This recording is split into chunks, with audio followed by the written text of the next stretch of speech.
We also have to look at what's been going on in Washington for really many years with really horrendous policy, starting with COVID, starting with spending trillions and trillions and printing trillions and trillions of dollars. Of course, you are going to get inflation, you're going to get higher prices, you're going to get supply chain problems, higher interest rates. That is all induced by government. That is all induced by politicians, and it's both parties, Republicans and Democrats. I'm sorry to say, that's just the reality.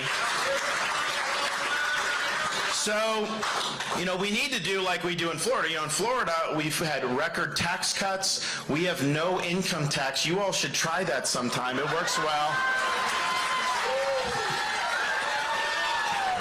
I know your governor's trying to do it, and I think maybe you'll get there, hopefully. So I can tell you, you'll have more people moving from Illinois if you get rid of your income tax. I know that.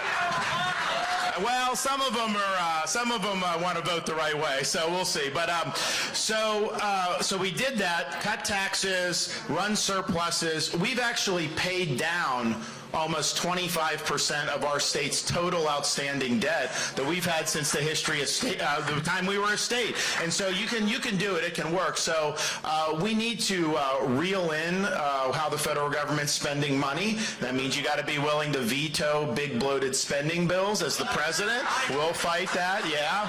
It means you gotta, if you want to crack down on the higher prices, you need to take all the Bidenomics and all the bureaucracy he's done, rip it out and throw it in the trash can on day one, and we'll do that.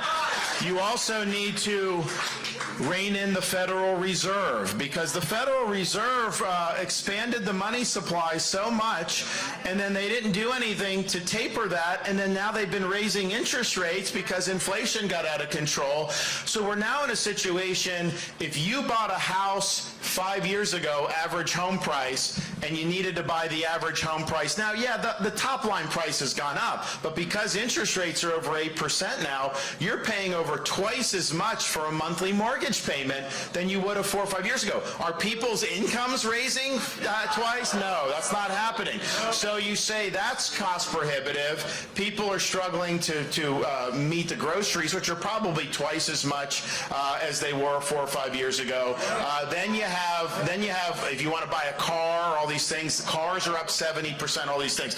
So the American dream is really slipping away from families all across this country because of what the government has done. So we need to restore the American dream. Part of what we need to recognize, though, is, we can't just have the same people up there all the time. We need term limits for members of Congress.